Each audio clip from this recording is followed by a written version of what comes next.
Bon, Big Up Terminal, bon, c'est reparti. C'est exercice sur les transformateurs et sur les puissances en monophasé, en courant alternatif en gros. Donc là, je vais corriger des exercices, les exercices que je vous ai donnés pendant le cours. Et j'ai toujours pas reçu grand-chose, donc essayez de faire les exercices que je vous ai envoyés sur Eléa. Ça serait pas mal. Ça serait pas mal pour réviser le CCF, hein, vu qu'on va arriver au mois de mai. Et au mois de mai, j'aimerais bien faire le CCF directement. Donc ok, on va redémarrer tout de suite. Je vais juste vous faire un petit rappel sur le courant alternatif rapidement. Bon, j'espère que vous voyez comme d'habitude. Au pire, je referai une vidéo, mais j'ai peur que le portable tombe. Attendez, je vérifie vite fait. Non, ça a l'air carré. Bon, rapidement. C'est cette feuille d'exercice, hein. Pour ceux qui ne l'ont pas, regardez sur Léa, je la posterai aussi. Ok. Pour ceux qui ne l'ont pas, c'est pas normal d'ailleurs, puisque je les ai donnés en cours, hein. Donc on va démarrer rapidement. Je vous explique comment on définit les caractéristiques d'un courant alternatif. En gros, un courant alternatif pour vous, ça sera toujours une sinusoïde. Ça pourrait être autre chose en réalité, mais c'est une sinusoïde. Donc en fait, je vais essayer de la faire le mieux possible. Bon, c'est pas top, hein, vous savez très bien, hein. Le dessin, c'est pas mon fort. Bon, normalement, c'est exactement la même chose, c'est un peu plus arrondi. Bref, vous allez avoir un truc comme ça. Et en général, vous allez avoir des petits carreaux. On va vous parler d'une sensibilité. Bon, ça va être long pour rien. Je vais essayer d'aller assez vite. Bon, ça va être très moche, je suis désolé.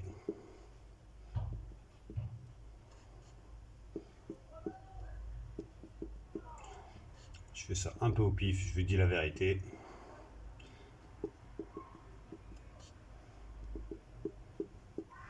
Ça tombe juste. Bon, on va faire ça comme ça. Alors, je sais pas si ça donne quelque chose chez vous. C'est un peu horrible, mais il y a un quadrillage sur tout le truc. Ok. Ça va pour tout le monde. En gros, le quadrillage, il est partout, hein. Ok.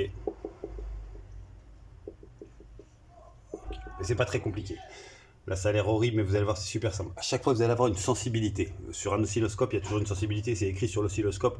Je vous rappelle, l'oscilloscope, c'est la grosse machine que vous trouvez à l'hôpital, là, le pip pip pip pip. Ok, ça va pour tout le monde. En fait, c'est pour avoir le courant instantané et la tension instantanée. La tension en fonction du temps et pas la tension efficace. La différence avec la tension efficace, ce qu'on appelle la tension efficace, quand vous avez qu'une seule valeur, et c'est ce qu'on utilise que dans les formules, hein. À chaque fois que vous voyez les formules avec U et I, vous voyez bien que U varie, hein, en fonction du temps. U, il peut être, genre, ouais, je n'ai pas donné de valeur. U peut être ici maximum, après il peut être négatif, après il peut être positif. C'est le principe de l'alternatif.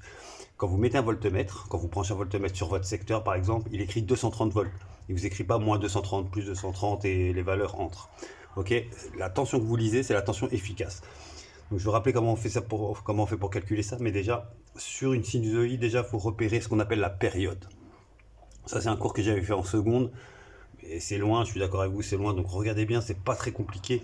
On vous demande rarement de calculer la fréquence, hein, même pour le transformateur, puisque ça ne sert pas à grand chose. Mais je vais tout vous expliquer, ça dure 4 secondes.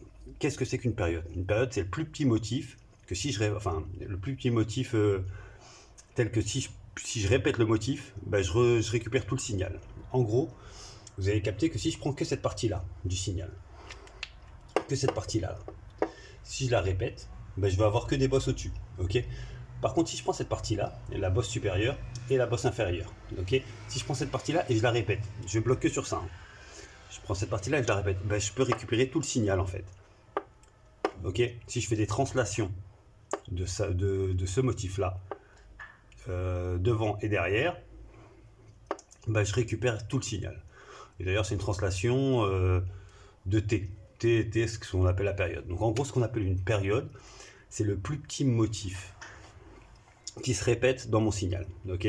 Que si, enfin, le motif tel que si je le répète plusieurs fois, bah, je récupère tout le signal. Alors il y a deux façons de repérer la période, hein. Il y a une façon, vous partez d'ici, vous faites une bosse supérieure et une bosse inférieure. Ok. Donc ça, c'est la période. Quand je bloque sur le temps, c'est ça la période. Ok. C'est une bosse supérieure et une bosse inférieure. Ça va pour tout le monde? Alors souvent, j'ai remarqué que les élèves, quand ils partaient sur ça, ils s'arrêtaient sur la première bosse et ils appelaient ça la période. Si vous galérez là-dessus, bah, prenez une bosse, mettez-vous au-dessus d'une, enfin, sur le sommet d'une bosse et essayez d'arriver sur l'autre sommet d'une bosse. Ça aussi, c'est une période. Ok. Une fois que vous avez repéré ça, c'est ce qu'on appelle la période. Cette période-là va nous donner la fréquence. Ok, il y a une formule très simple, c'est la fréquence, c'est 1 sur T. La fréquence, c'est ce que vous voyez par exemple dans les radios. Quand vous voyez une fréquence 86, en fait c'est du mégahertz, 86 kHz, enfin c'est du mégahertz pour les radios. Quand vous voyez 86.0 par exemple, c'est 86 mégahertz, en fait c'est une fréquence. Donc en fait la fréquence ça sert pas à grand chose, par exemple pour le secteur, chez vous, la fréquence du signal c'est 50 Hz. Ici, je vais vous donner, je vais vous expliquer comment calculer la période, mais avant, je vais vous expliquer ce qu'on appelle la tension maximum. Ici, en ordonnée, vous avez la tension U. La tension maximum, c'est très con. C'est quand je pars de 0, c'est la plus grosse tension positive que je vais obtenir. Par exemple, ici, pour moi, U max, c'est ici. C'est cette bosse-là. Ok. Donc en fait, le signal se balade entre U max et moins U max. À chaque fois, vous allez avoir des sinusoïdes. On pourrait avoir des trucs asymétriques, mais à chaque fois, c'est symétrique chez vous. Donc, je me balade entre Umax et moins Umax et je traverse toutes les valeurs quand j'ai un courant alternatif. Alors, le truc pour calculer ces données-là, c'est très simple. À chaque fois, vous allez avoir ce qu'on appelle les sensibilités. Je vous donne un exemple. On va vous dire par exemple que la sensibilité horizontale, c'est... J'ai mis combien de carreaux 1, 2, 3, 4, 5, 6, 7, 8. J'ai mis 8 carreaux. Donc on va dire que la sensibilité horizontale, c'est 25 millisecondes par division. En fait, une division, c'est un carreau. Okay, en fait, à chaque fois que vous voyez un carreau en abscisse, ça correspond à 25 millisecondes. Et la sensibilité verticale, 1, 2, 3, 4, on va mettre 2 volts. J'ai 2 volts par division. Ok, ça va pour tout le monde? En fait, c'est que chaque carreau sur l'axe des ordonnées, chaque carreau fait 2 volts. Ok, donc ça va être très con. Quand on vous demande de calculer par exemple la tension maximum, Umax, vous savez que chaque carreau fait 2 volts. Donc vous comptez le nombre de carreaux. Par exemple ici, moi quand je pars de 0, j'ai 1, 2, 3, 4 carreaux. Ça va être 4 carreaux. Et chaque carreau fait 2 volts. 4 fois 2. C'est 8 volts, ma tension maximum. Ok, si on me demande la période T, où je me mets entre une bosse ici et je récupère le haut d'une bosse et je récupère le haut d'une bosse pour calculer la période, ou soit je regarde 2 alternances. Mais en gros, ça fait c'est sûr, ça fait exactement la même chose. Donc moi, ce que je vais faire, c'est que je vais le faire classique, une bosse au-dessus, une bosse en dessous. Donc moi, ce que j'ai fait, je n'ai pas fait apparaître des trucs, mais normalement, il y a encore un quadrillage ici. J'ai 4 carreaux ici et j'en ai encore 4 ici. Donc en gros, j'ai 8 carreaux. J'ai 8 carreaux en horizontal, et en horizontal, chaque carreau fait 25 millisecondes. Ok. Donc 8 fois 25 millisecondes. Et attention, on est en millisecondes. Il ne faut pas vous faire avoir parce que là, il faut directement le convertir. Ça fait 200 millisecondes. Alors le conseil que je vous donne, dès que vous avez la période, et quelle que soit l'unité que vous avez, en général, vous n'allez jamais avoir des secondes ici. Ça va être des millisecondes, des microsecondes, ce sera toujours ça. Donc dès que vous voyez ça, le premier réflexe que vous avez, c'est de transformer ça en secondes. Alors 200 millisecondes, je ne vais pas vous faire le tableau, c'est un truc d'enfant, c'est 0,2 secondes. Ok, gardez toujours ça en secondes, je vais vous expliquer juste après pourquoi. Bon, je pense que vous avez compris ça, c'est pas très compliqué, c'était un cours de secondes, c'est pas un truc de fou. C'est les 2 caractéristiques qu'on peut retirer d'un oscilloscope, la période, quand on a un signal alternatif. C'est la période et la tension maximum. Ok. Bon, maintenant je peux effacer ça, j'espère que c'était visible au moins, je vais regarder vite fait. Bon, je sais pas si c'était super clair, mais regardez bien, vous avez toujours une sensibilité à côté, et la sensibilité, en fait, division, le seul vice à savoir, c'est que division, ça veut dire carreau. Donc vous avez la sensibilité horizontale, c'est en fait chaque carreau en abscisse représente quoi, et en général c'est toujours du temps, on est d'accord, c'est toujours le temps. Et en vertical, sur l'ordonnée, chaque carreau, c'est une division, représente 2 volts. Ok, c'est un truc très con. Et en fait, ces 2 valeurs nous permettent d'obtenir autre chose, je vais vous l'écrire tout de suite. La tension, ce qu'on appelle efficace, et la tension et la fréquence. Alors on va commencer par la fréquence. La fréquence c'est très con. La fréquence c'est 1 divisé par la période. Mais attention, la période doit être en secondes.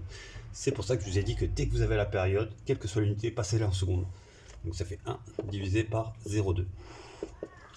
Ça va pour tout le monde? Enfin j'espère, parce que c'est pas non plus de fou. Et je dépasse de 0,5, ça fait 50. 2, 10 moins 1, je remonte le 10. 1, 2, 0, 5. Non, ça fait 5, excusez-moi. 5 Hz. Ok, si j'ai dit 50 Hz parce que c'est un réflexe, je vous le dis tout de suite, en général, vous allez toujours tomber sur du 50 Hz parce que c'est la fréquence d'un secteur. J'ai pas dit bêtises, de 10 moins 1, je remonte le 10, non, c'est ça, c'est ça. ça fait 5 Hz. Ok, donc ça c'est la fréquence. C'est la fréquence du signal que je viens de tracer. Le calcul est très simple. Et pour la tension efficace, ce sera toujours la même formule. C'est la tension maximum divisé par racine de 2. Alors il y a une raison, mais je ne peux pas vous l'expliquer. Je pourrais vous l'expliquer, mais non, parce qu'il faut savoir intégrer, il faut dire la vérité, donc c'est mort. C'est impossible de vous l'expliquer. Vous comprendrez peut-être ça en BTS. Pour ceux qui font un BTS là-dessus, on vous expliquera ce que c'est qu'une intégrale. Et en fait, la tension efficace, c'est la tension, c'est l'équivalent pour le courant alternatif de la tension continue. En fait, c'est ça. En fait, si la tension avait été continue, ben, elle serait égale à ça. Pour le même effet, pour délivrer la même puissance sur une résistance. Si je place une résistance avec une tension alternative qui passe de plus Umax à moins Umax, bah, au final, c'est comme si j'avais mis une tension continue de tension U efficace. Mais c'est un peu compliqué tout ce que je suis en train de dire. Le seul truc que vous avez à savoir faire, c'est juste faire une division. Et en général, ces formules-là sont données. Donc Umax divisé par racine de 2, Umax c'est 8, divisé par racine de 2. Alors, racine de 2 c'est un 4, je vais inventer la valeur. Je vais prendre une calculatrice, ça va être plus simple.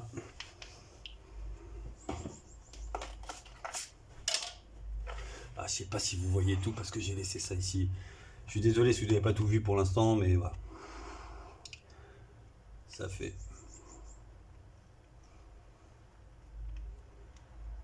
Alors, 8 divisé par seconde racine. Je rappelle que le carré, la racine carrée, c'est le contraire du carré. Enfin, c'est la fonction réciproque du carré.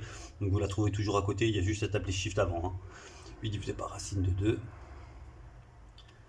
Et ça fait 5,65. On va arrondir 5,7 volts.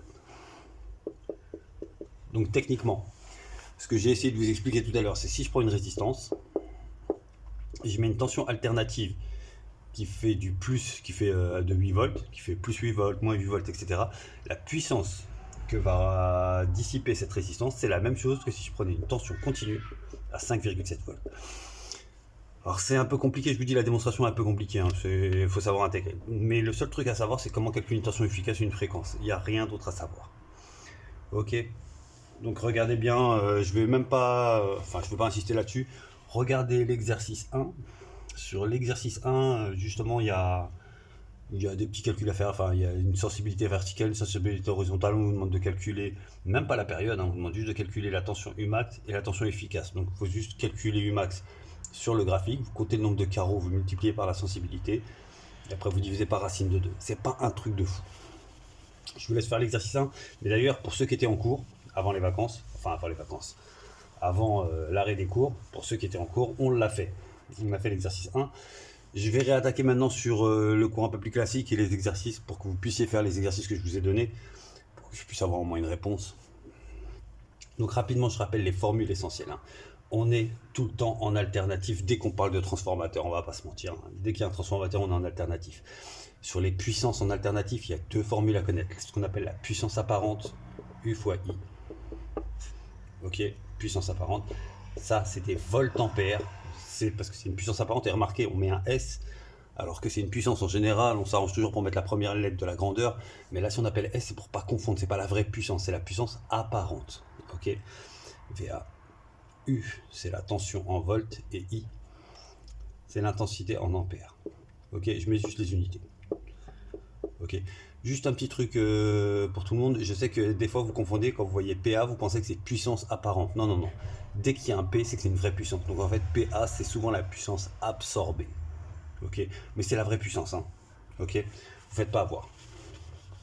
Quand c'est une puissance apparente, on la note tout le temps S pour pas vous embrouiller. Et la deuxième formule, avec la vraie puissance, j'ai envie de vous dire, c'est la puissance utile, mais on en reparlera plus tard. C'est U fois I fois cos phi. Alors attention, tout ce que vous voyez U et I et tout. C'est quand on est en alternative ici. Donc vous savez que U varie en fonction du temps.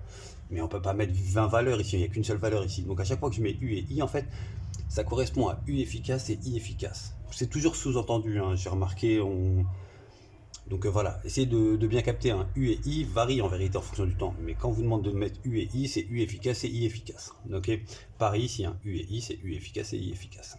Et cos phi, c'est ce qu'on appelle le facteur de qualité, sa puissance. C'est des watts cette fois-ci, c'est la vraie unité de la puissance. U, c'est la tension en volts. I l'intensité en ampères, et cos phi le facteur de puissance sans unité. Ok, on va faire des exercices tout de suite là-dessus, vous allez voir, c'est vraiment pas compliqué. Ça, c'est les deux formules à connaître pour la puissance. À connaître, en général, elles sont même données, hein, je vous dis la vérité, c'est juste savoir les utiliser, vous allez voir, c'est très simple à utiliser. Ok, c'est les deux formules à connaître. Pour le transformateur, je rappelle à tout le monde comment ça se passe.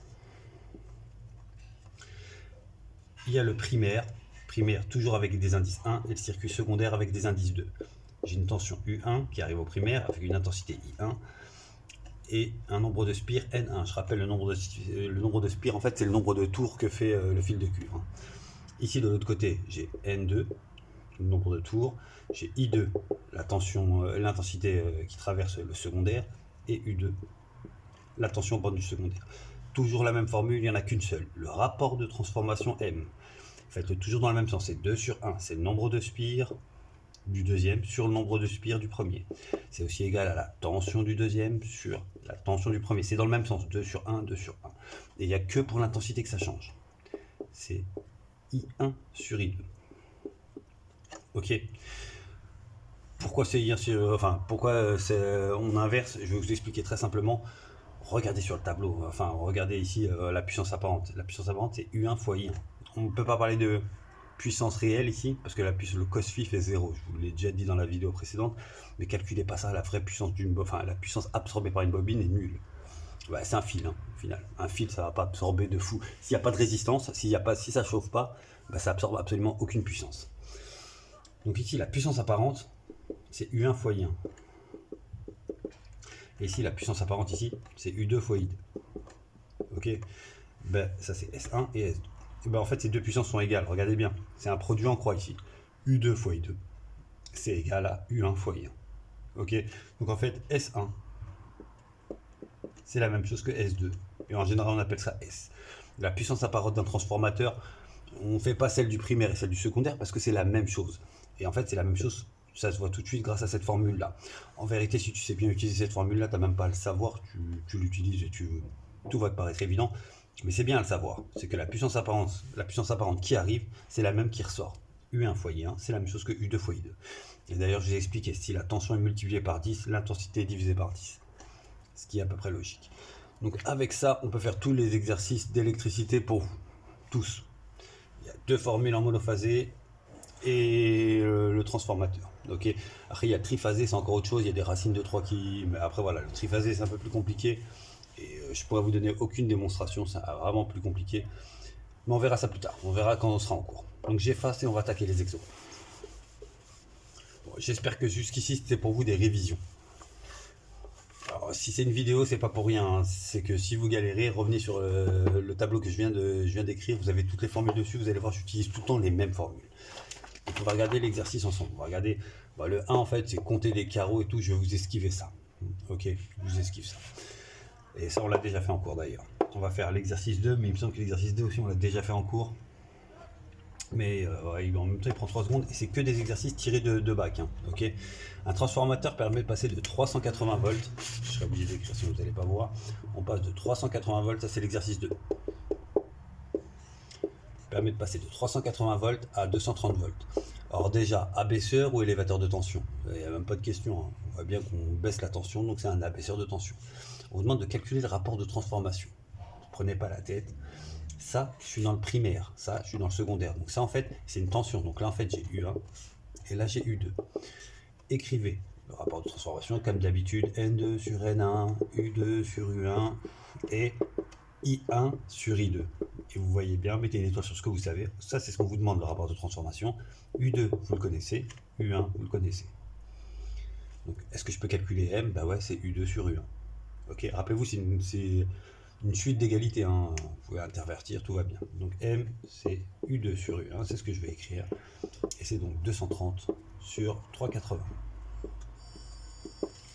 Calculatrice, c'est du carton. Hein.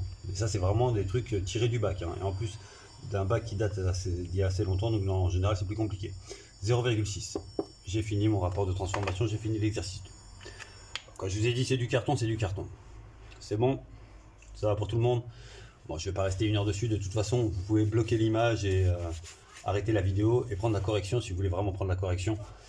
Mais voilà, ça normalement ça se fait tout seul. Hein. On va changer, on va tourner la feuille. Attention, c'est mal paginé, il y a 1,4 et après ça enchaîne avec la feuille 2,2. Ok. Je sais pourquoi, c'est que je voulais intégrer des exercices sur les puissances avant de refaire vraiment du transfo. Et on va tout faire, Donc, par exemple ici, je suis sur le transformateur, sur l'exercice 4. Hein. Je suis sur l'exercice 4 de la feuille 2,2. Attention, je mets entre parenthèses, c'est la feuille 2 sur 2. C'est normalement, vous avez exactement les mêmes feuilles que moi. Hein. Si je vous les ai données, si vous les avez pas, je vous ai dit, je vous remettrai ça sur le NT. Et il y a d'autres exercices sur le NT que sur le transformateur. Parce qu'en fait, ça va surtout tourner sur le transformateur, le CCF. Donc ici, vous avez des valeurs genre 230 volts. La plus importante sur la plaque signalétique, ça c'est la plaque signalétique d'un transformateur. 50 Hz, non pas d'un transformateur, technique de l'amplificateur, c'est un ampli. 50 Hz, 100 watts et 120 volts ampères. Donc déjà, premier réflexe, essayez de repérer comment on appelle ces grandeurs là, parce qu'après pour les formules ça va être beaucoup plus simple. 230 volts c'est la tension, c'est U qu'on vous donne ici. 50 Hz c'est la fréquence, on l'utilise jamais dans les formules, mais notez-le, ça c'est la fréquence, on peut vous la poser la question. 100 watts c'est la puissance, la vraie puissance, et 120 volts ampères, ça c'est la puissance apparente, on la note SC. Ok, donc ce que j'ai c'est U, P et S, ça va pour tout le monde? Alors, question 1, donnez la valeur P de la puissance active de l'amplificateur. Voilà, c'est ça. Souvent on appelle PA la puissance active, la puissance absorbée.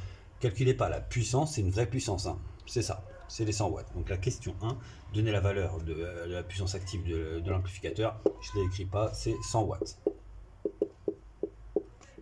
Ça va pour tout le monde? La valeur efficace de la tension U est de 230 volts. Ouais, super. En même temps, si vous ne saviez pas le dire, c'est qu'il y avait un problème. Calculer l'intensité I traversant l'amplificateur, exprimé I en ampères arrondi à 0,01 au centième. Donc, on vous demande de trouver I. Je rappelle les deux formules. À chaque fois, il faut avoir les deux formules. Il n'y a pas 20 formules, il y a deux formules à avoir. J'écris les deux formules que j'ai. En plus, à ces visites-là, on vous demande, on vous commence en vous parlant de P, alors que vous allez voir que c'est pas ça qu'on va utiliser. Vous écrivez les deux formules que vous avez. Vous avez puissance apparente, c'est U fois I, et vous avez la puissance réelle, la puissance active, ce qu'ils appellent la puissance active, mais c'est de l'ancien programme, la puissance active, hein, je vous le dis. Parce que là, quand on parle de puissance active, il faut parler de puissance réactive. Dès que vous voyez puissance réactive, je sais qu'il y a un exercice où on parle de puissance réactive, oubliez. Faites puissance apparente et puissance active. En fait, la puissance active, c'est la vraie puissance. Hein. La puissance réactive n'a aucun sens, je vous le redis. Voilà, ça c'est les deux formules. Mettez une étoile sur ce que vous savez. Je connais U, je connais P, je connais S. Je connais U qui apparaît ici et ici. Je connais S qui apparaît ici. Et je connais P qui apparaît ici. Ben là, vous voyez tout de suite, il y a une formule où il vous manque qu'une seule grandeur, I. Donc c'est sûr que c'est cette formule-là qu'on va utiliser. À la limite, je peux même faire l'exercice sans lire les questions. Je vois bien qu'en fait, le seul truc auquel j'ai accès, c'est I. Et quand j'aurai I, j'aurai une étoile ici aussi.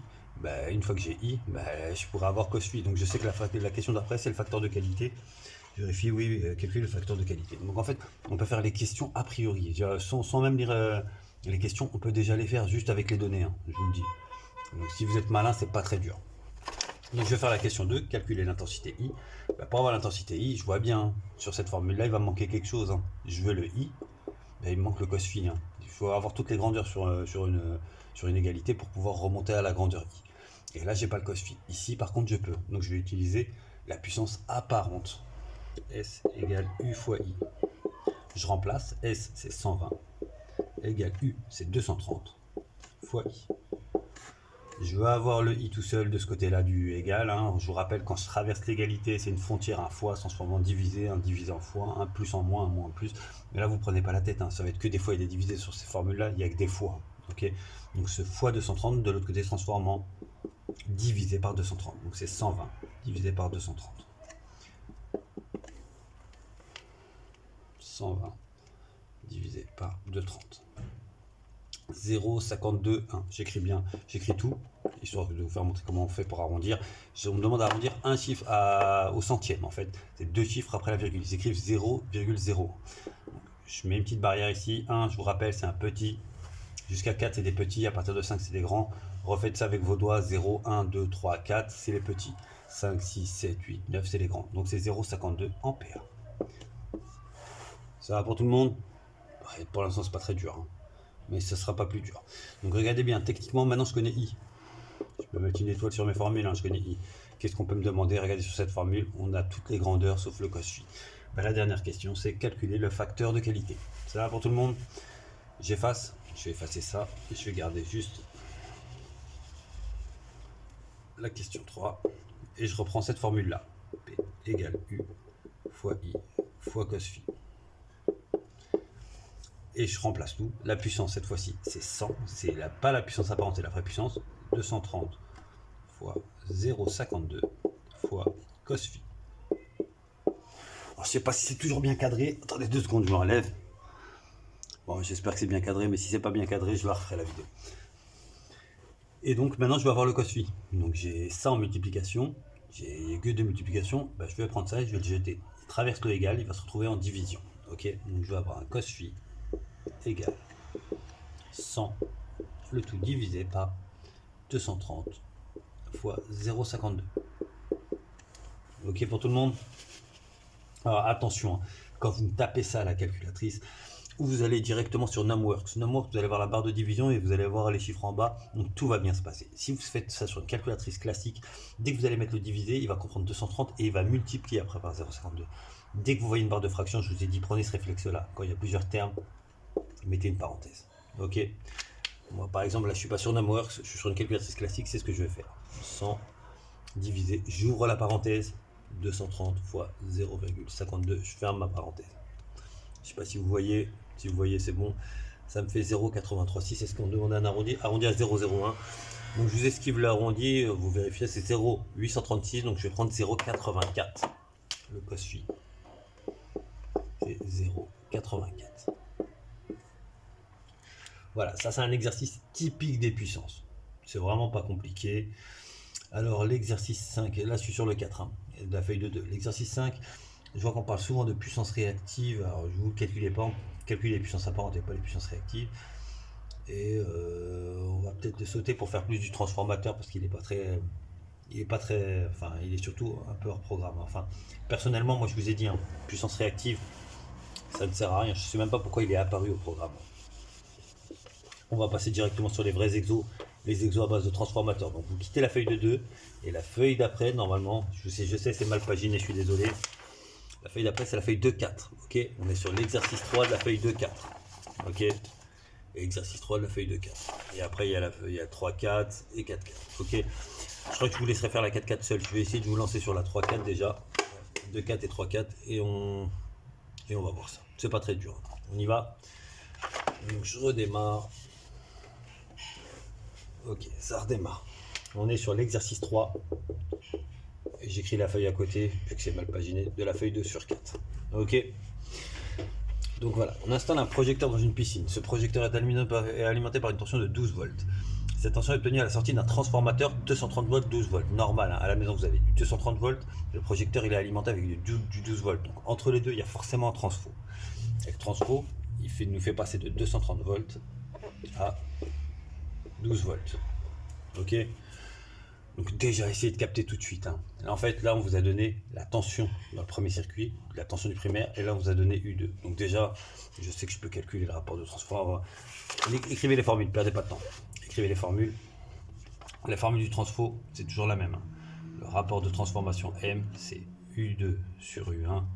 C'est la même chose que N2 sur N1. Ça va dans le même sens. Hein. Plus il y a de spire, plus il y a de tension. Et attention, pour l'intensité, j'inverse. I1 sur I2. Donc vous voyez bien tout de suite, je vous ai donné U2, la tension qui sort dans le secondaire, et U1, la tension qui rentre. Donc déjà, je peux avoir le rapport de transformation, ça va être la question, hein, c'est sûr. Non, c'était pas la question. Ce transformateur est-il élévateur ou abaisseur de tension? Justifiez la réponse. Ouais, c'est du foutage de gueule. La question 1, je vous l'esquive. Hein. Je passe de 230 volts à 12 volts. C'est un abaisseur de tension. Ok. Et comment justifier la réponse? La tension dans le secondaire, tension après le transformateur est plus petite que la tension dans le primaire. La tension qui arrive par le secteur. Ok. Donc voilà, essayez de justifier quand même, ça vaut un point, hein, ce genre de questions. Mais c'est des questions en carton. C'est la question 1A. Question 1B. Calculer le rapport de transformation. Ok. Arrondir au millième. Millième, c'est 3 chiffres après la virgule. Alors M, c'est U2 sur U1. Regardez bien, j'ai mis mes petites étoiles sur ce que je connaissais, donc il y a juste à remplacer. U2, c'est 12. Sur U1, c'est 230. Ça va pour tout le monde? Ouais, c'est pas très dur. Hein. Je prends ma calculatrice. 12 divisé par 230. 0,500. Attends, je vais tout écrire comme ça, vous allez bien voir. Je sais que ça galère souvent pour les arrondis, hein. Alors que c'est du carton. Ok, on vous demande d'arrondir au millième. Regardez bien, 3 chiffres après la virgule. Je mets une petite barrière. C'est un petit ou c'est un grand? 1, c'est un petit, c'est évident, donc c'est 0,052. Ça va pour tout le monde? Ok, donc la question 1, finie. 2A. Au cours d'une intervention, une personne touche les deux fils qui alimentent le projecteur. Ah oui, d'accord. Ok, c'est pour voir si. Touche les deux fils qui alimentent le projecteur sur une tension U égale 12 volts. Il est sous une tension de U égale 12 volts. Son corps présente une résistance de 1 kilo. Alors, kilo, je vous ai déjà dit, 1 kilogramme, c'est 1000 grammes. Kilomètre, c'est 1000 mètres. Kilo, ça veut dire 1000 en grec. Donc, quand vous voyez kilo ohm, c'est 1000 ohms. 1 kilo ohm, c'est 1000 ohms. 2 kilo ohms, c'est 2000 ohms. Donc en fait, la résistance d'un 1, calculer l'intensité en milliampères qui traverse le courant, en milliampères du courant qui traverse ce corps. Donc c'est simple en fait. Ça c'est bien de le savoir. Un bonhomme, ça a une résistance de 1000 ohms. Alors si j'ai mis 1000 ohms, c'est que dans la formule qu'on va utiliser, et c'est une formule archi classique, hein, c'est une formule à l'ancienne, et je crois que j'ai même plus besoin de ça. Bon, en fait, le type, il y a le projecteur, en fait, il y a les 230 volts. Je vous explique comment ça se passe. Il y a les 230 volts qui arrivent, il y a le transfo, et il y a les 12 volts qui sortent. Ok, ça c'est les tensions. Et le type se branche, je sais pas pourquoi, il est un peu con, il se branche sur les 12 volts. Ok, sa résistance est 1000 ohms. En fait, sa résistance, c'est, en fait, lui, c'est comme si c'était une résistance. On est une résistance de 1000 ohms, mais il me semble que, par exemple, quand vous êtes mouillé, vous êtes une résistance un peu plus faible. Vous faites du 500 ohms, 600 ohms. C'est pour ça que le courant passe plus vite quand on est mouillé. En fait, c'est ça. Ouais, c'est mieux comme ça. Bref, il y a une formule archi classique que vous avez dû voir tout le temps, hein, depuis le collège d'ailleurs. C'est la formule de la loi d'Ohm. U, la tension, c'est la résistance fois l'intensité. Bon, c'est pas super classique, hein, pour le transformateur, mais ça permet de donner un sens au transformateur. Pourquoi le transformateur ça sert? Je pense que l'exercice est fait dans ce but-là. Donc l'intensité ici, c'est ce que j'essaie de trouver. La résistance, je la connais, c'est 1000 ohms, c'est le bonhomme. Et la tension, ben là, il est sur du 12 volts. Donc ça fait 12 égale 1000 fois I. Comme d'habitude, je veux I, je jette le fois 1000 de l'autre côté, se transforme en divisé par 1000. 12 divisé par 1000. Ça va pour tout le monde? C'est pas trop dur normalement. Donc vous demande ça en milliampères, je peux dire directement que c'est 12 milliampères au final, hein. Je vous dis la vérité, puisque c'est divisé par 1000. Ouais, c'est ça. Alors vous pouvez le faire à l'ancienne, 12 divisé par 1000, vous décalez 3 fois, ça fait 0,012 ampères, et après vous convertissez sur un tableau, c'est 12 milliampères. Mais c'est 12 divisé par 1000, bah, si j'avais des ampères ici, bah, divisé par 1000, je suis en milliampères. Ok, j'ai 12 milliampères. Ça va pour tout le monde? En fait, le courant qui me traverse ici, quand je suis branché sur le... Si je décide de toucher si j'essaie de brancher le... C'était quoi? C'était un projecteur de piscine. Si je décide de toucher le projecteur de piscine et sans faire exprès, je touche les deux fils, le fil de phase et le fil de phase et le fil de neutre, ben, je vais être sur 12 milliampères. Il y a 12 milliampères qui vont me traverser. Bon, je sais que dans toutes les installations, il y a des disjoncteurs différentiels, donc dès qu'il y a une fuite de courant, de toute façon, ça saute. Mais on va dire que voilà. Rien n'a sauté, vous êtes sur une ancienne installation, ben là, il y a 12 milliampères qui vous traversent. Ça va pour tout le monde, 12 milliampères, c'est pas fou. Vous allez voir que c'est pas très fou. Vous subissez des petits picotements, rien de grave. Ok. La question d'après, c'est à l'aide du tableau de dire lesquels risques encourt la personne. Bah voilà, très bien. Vous avez un tableau qui vous dit les risques que vous pouvez avoir en fonction de l'intensité qui vous traverse. En fait, plus l'intensité est grande, en fait, c'est l'intensité, c'est pas la tension qui est, c'est pas ce qui est le plus important. Mais vous avez vu que la tension et l'intensité sont reliées par la résistance et on fait toujours la même résistance, hein. Donc c'est normal que plus la tension est grosse et plus vous allez avoir une grosse intensité et plus ça va être grave pour vous. Mais ce qui est grave pour votre santé, en fait, c'est l'intensité qui vous traverse. Alors ici, pour 12 mA, regardez bien, je suis entre 10 et 20 mA. Pour 12 mA, je subis que des picotements, en fait. Ok. Donc la question de B, qu'est-ce qu'on subit? Ben, des picotements. Si le mec décide de toucher le secondaire de ce transformateur, il sera sur du 12 volts, il va sentir que des petits picotements. Ça va pour tout le monde? C'est pas New York, hein. Ensuite, à l'aide du tableau, en déduire l'intérêt de l'utilisation du transformateur de 130 volts 12 volts. Alors c'est quoi l'intérêt? J'avoue, on vous demande d'être un peu, enfin, réfléchissez vite fait. Si la personne se branche, il n'y avait pas de transformateur, et direct branché sur du 230 volts, ben, il va pas du tout sentir la même tension, la même intensité, il va avoir une intensité beaucoup plus grosse, et il peut même être tétanisé. Donc on va faire le calcul rapidement, j'ai juste à remplacer le U par 230. On va pas perdre de temps, on va le faire directement ici. 230, ça va pour tout le monde ou pas? Et ça fait 0,23 ampères. Alors attention, tuer le 0 et après diviser par 100, vous décalez deux fois la virgule, c'est un truc d'enfant. 0, c'est un truc d'enfant et j'ai failli me planter là, honte. 0,23 ampères. Ça va pour tout le monde. Et en milliampères, ça fait combien?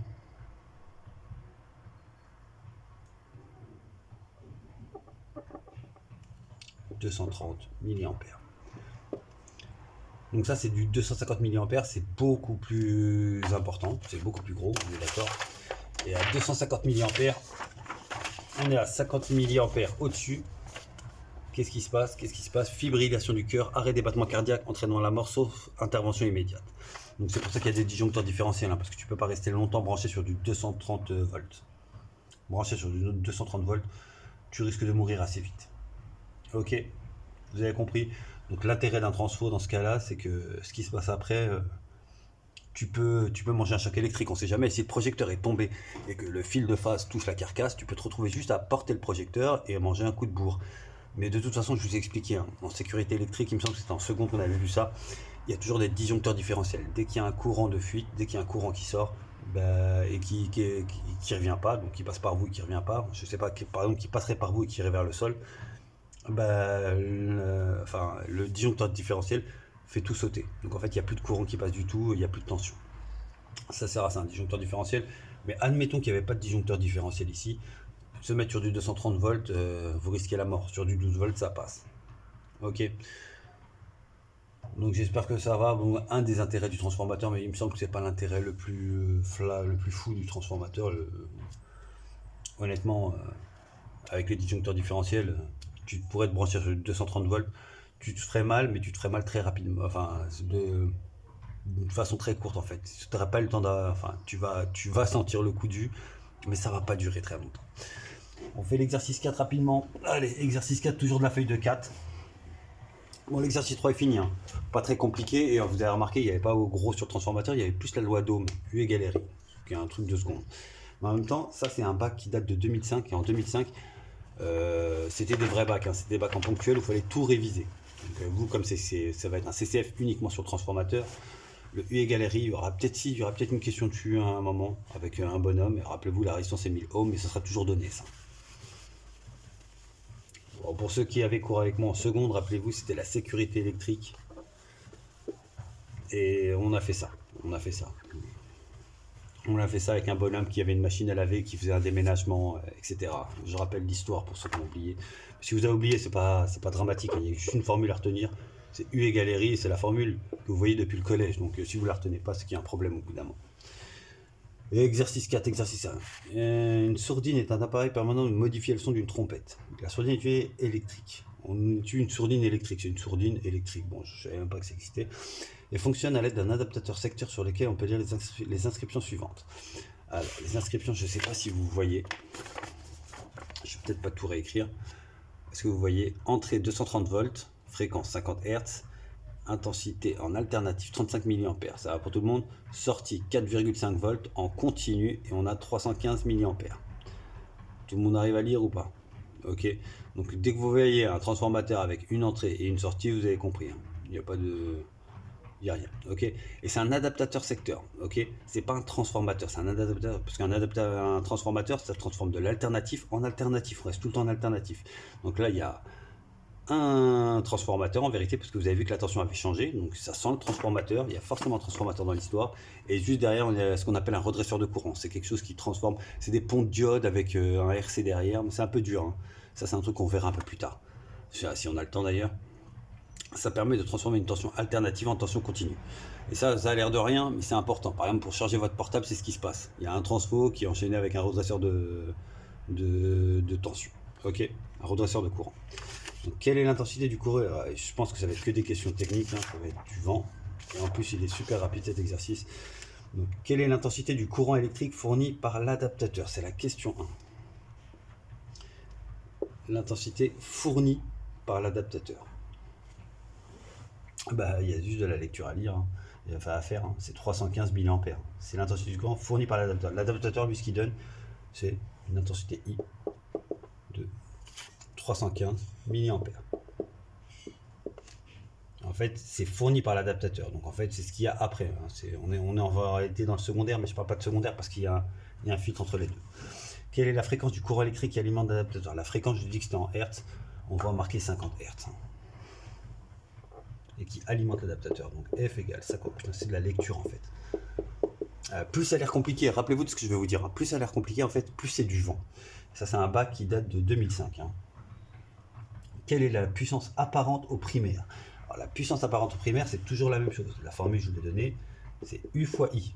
Et ils nous ont dit au primaire. S'ils nous ont dit au primaire, et puissance apparente, c'est pas la puissance tout court. Et s'ils nous ont dit ça au primaire, c'est pas pour rien. Parce que de l'autre côté, c'est plus une puissance apparente, je vous dis la vérité, c'est la vraie puissance. La puissance apparente au primaire, c'est toujours U, c'est 230, et I, c'est 35 mA. Donc c'est du carton. Il y a un seul vis. U, c'est 230 volts. Et l'intensité, c'est 35 milliampères. Donc en fait, c'est 0,035 ampères. Ok. Il faut toujours mettre ça en ampères, volts et ampères. D'ailleurs, l'unité de la puissance apparente, c'est des volts ampères. Voilà, c'est le seul vis qu'il fallait avoir. Il fallait convertir les milliampères en ampères. Donc ça va faire ça. 230 fois 0,035. Ok. Ça fait 8,05. On demande un arrondi, même pas. Donc c'est 8,05. Attention, volt ampère, c'est la puissance apparente. Quand c'est une vraie puissance, c'est en watts. Ok pour tout le monde. L'exercice 4 est fini. Donc en fait, l'exercice 4, c'est un exercice de lecture. J'ai dit, plus ça paraît compliqué, plus c'est du vent. Ok. Alors, on retourne la feuille, on est sur l'exercice 5. Ouais, c'est encore du vent, ça aussi. Bon, c'est pas très grave. On est sur l'exercice 5 de la feuille 3-4.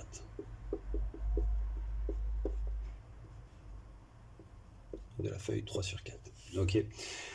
Un poste de soudage comporte un transformateur sur lequel on lit les indications suivantes. Alors les indications, je vais vous les écrire parce que là ça va être un peu plus important. 1,6 kVA, 220 volts, slash 2,4 volts. Donc vous voyez tout de suite de quoi on parle. Déjà, essayez de repérer tout de suite ça. 220 volts, 2,4 volts. On vous parle du primaire et du secondaire. En fait, ça, c'est la tension qui arrive dans le primaire U1. Ok. Et ça, c'est la tension du secondaire U2. Ça va pour tout le monde? Et là, vous voyez des volts ampères. Donc, c'est la puissance apparente. Et attention, c'est des kilovolts ampères. Kilo, je vous l'ai déjà dit. Kilo, ça veut dire 1000. Ok. Donc, si kilo, ça veut dire 1000, c'est qu'en fait, ici, j'ai 1600.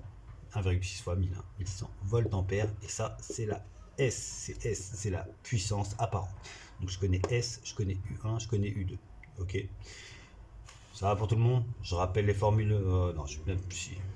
Que je les écris sur le côté. Ouais, je vais écrire sur le côté les formules. Vous allez voir, c'est très con. S égale U fois I. Rappelez-vous, on parle que de puissance apparente. Il n'y a pas de puissance dans le transformateur. On parle que de puissance apparente. Donc, je regardez bien, j'ai S et j'ai des U. Et attention, S égale U fois I. S1 égale U1 fois I1. S2 égale U2 fois I1. U2 fois I2. C'est la puissance apparente dans le primaire, dans le secondaire. Et S1 et S2, c'est la même chose. Donc, le S que vous voyez ici, c'est et S1 et S2. C'est la même chose parce que la puissance apparente se conserve. Ok. Et je rappelle la formule du transfo. M égale U2 sur U1 égale N2 sur N1 égale, et là j'inverse, I1 sur I2. Ça va pour tout le monde? Donc en fait voilà, vous avez ça, vous avez tout. Ça, on va utiliser que ça pour tout faire. Ok. Bon, qu'est-ce que je le fais sans lire les questions? Non, on va lire les questions. Mais la vérité, ce genre d'exercice, tu peux le faire juste en repérant les valeurs que tu as. Tu vas connaître tout de suite les questions. Par exemple, là, j'ai U1 et U2. Je vois bien que je peux avoir le rapport de transformation. Ça va pour tout le monde. J'ai la puissance apparente. J'ai S1 et S2. J'ai ces valeurs-là. S1 et S2, c'est la même chose que S1. Ok. C'est la puissance apparente se conserve. Donc, j'ai ces deux valeurs-là. Et j'ai les U. Donc, je sens qu'on peut me parler des intensités qui arrivent et qui sortent. Donc, voilà, ça va être du carton. Alors, donner les significations physiques mentionnées sur ce transformateur. Je l'ai fait au début, c'est la question 1. Calculer l'intensité I2 du courant dans le circuit du secondaire de ce transformateur. Je n'ai I2. I2. Alors I2, vous le voyez où? Vous le voyez ici. Et vous le voyez ici. Ok. Donc il y a deux façons de le faire en vérité. Parce qu'on va mettre des étoiles sur tout ce qu'on connaît. On connaît U1 et U2. Je mets une petite étoile sur U2. Je mets une petite étoile sur U1. Ok. Alors même pas, il n'y a pas si. Non, il n'y a pas deux façons de le faire. C'est mort. Il n'y a qu'une seule façon de le faire. Donc en fait ici, regardez bien, si je veux utiliser la formule U2 sur U1 égale I1 sur I2, vous voyez bien qu'en fait il me manque le I1, je peux pas utiliser cette formule là. U2 sur U1 peut me donner que le rapport de transformation, M. Et si j'ai M même, regardez bien, M, si je bloque sur M égale I1 sur I2, il me manquera toujours I1. Je connaîtrai M, je connais pas I1 et on me demande I2. Comme d'habitude, quand vous cherchez une grandeur, il faut avoir toutes les autres. Donc le seul truc à peu près gérable, regardez bien, si je regarde sur cette formule là, je connais U1, je connais U2 et je connais S1 et je connais S2. Ok, on me demande I2. Vous voyez bien dans cette formule là, S2 égale U2 fois I2, ben, je peux remonter à I2. Donc je vais écrire ça, S2, c'est U2 fois. Vous pouvez à la place de S1 et 2 marquer que S1, parce qu'en fait la puissance apparente se conserve. Hein. Vous pouvez mettre que S, moi ça me va. Hein. C'est que vous allez même montrer au correcteur que vous avez tout compris. Mais si vous ne savez pas, mettez S1 et 2, juste rappelez-vous bien que S1 et S2 c'est la même chose, la puissance apparente se conserve. Donc en fait ici je remplace, ça fait 1600. C'est la question 2. La question 1, c'était juste à quoi correspondaient ces grandeurs. Puissance apparente, tension dans le primaire, tension dans le secondaire. U2, je connais, c'est 220 fois I2. Je veux I2, je veux l'isoler. Donc en fait, je veux qu'il soit tout seul du côté droit du égal. Donc il y a le fois 220 que je jette de l'autre côté, divisé par 220. Ok, application numérique. I2, c'est 1600 divisé par 220. Je le tape. 600 divisé par 220 et ça fait 7,27, 27. On demande d'arrondir à quoi? À l'unité. Arrondir à l'unité, donc arrondir à l'unité c'est 7 ampères. Ça va pour tout le monde? Bon, c'est pas super compliqué. L'exercice 6. Oh, c'est du carton aussi, hein, c'est de la lecture. Bah, l'exercice 6, essayez de le faire seul, essayez de me renvoyer ça. L'exercice 7, il commence à être un peu plus joli et le 8 encore plus joli. Le 8, quoique même pas en fait, c'est du vent. Si je vais peut-être donner une petite indication sur le 8. Essayez de faire le 6, le 7 et le 8 sans moi. 6, 7 et 8. Ok. Et après c'est fini, il n'y a pas d'exercice 9. Donc 6, 7 et 8, essayez de le faire sans moi. De toute façon, je peux pas, vous savez très bien, je ne peux pas faire des vidéos beaucoup plus longues. Juste un petit truc pour le 8. Quand vous allez calculer, vous allez avoir les Umax.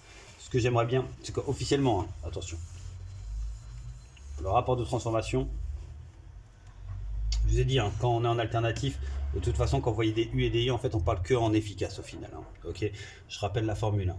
U max, U efficace. Attention efficace, c'est U max divisé par racine de 2. Ça, c'est la formule de base. Donc en vérité, quand vous calculez le rapport de transformation, M, ce qu'il faudrait faire, c'est, enfin, on l'écrit jamais le U efficace. On dit que c'est U2 sur U1 par exemple. C'est N2 sur N1 et c'est I1 sur I2 à l'envers. Ben, vous voyez que U2 sur I1 on l'écrit pas, mais en fait c'est U2 efficace sur U1 efficace. Et là pareil pour I1, c'est pas le vrai I1, c'est I1 efficace. On est sur de l'alternatif. Hein. U2 il varie tout le temps, U1 varie tout le temps, pareil pour I1, pareil pour I2. Donc en fait c'est les valeurs efficaces, c'est celles qu'on lit sur le voltmètre en fait. Donc rappelez-vous que pour avoir le efficace, c'est juste vous pouvez avoir le Umax et vous divisez par racine de 2, parce qu'en fait on va vous donner l'oscillogramme. Mais en vérité, je vous dis la vérité, vu qu'on divise par racine de 2 et qu'on va diviser en bas par racine de 2, ben les racines de 2 vont se tuer. Vous pouvez faire la même chose avec U de max. On peut écrire que le rapport de transformation, ben c'est aussi U de max sur U1 max. Ok. Donc vous allez vous retrouver sur le truc. On va vous dire ça c'est le primaire. Ben, vous allez faire comme je vous expliquais tout à l'heure. Vous comptez le nombre de carreaux, vous multipliez par la sensibilité. Vous allez avoir une sensibilité volt par division. Genre il y a 3 volts par division. S'il y a 5 carreaux, ben en fait j'ai 15 volts.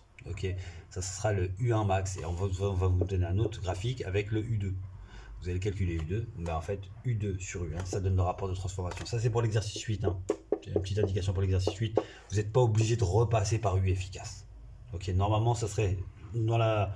Si on veut le faire vraiment proprement, on le fait avec le efficace, mais au final, le faire avec l'efficace ou le faire avec la tension maximum, c'est la même chose. Bon, gardez la pêche, j'en ai marre d'être allongé là. Je vais me lever sous mon bureau, j'espère que c'était bien cadré. Et je reviendrai pour vous faire la correction du 6, 7, 8 et essayer de me faire les exercices que je vous ai envoyés, ça serait pas mal. C'est pour vous, hein. Vous allez vous retrouver en CCF à la rentrée. Ça va être un peu chaud si vous n'avez pas tenté de le faire. Et regardez, les formules, c'est toujours les mêmes qu'on utilise. Bon, l'équipe, gardez la pêche.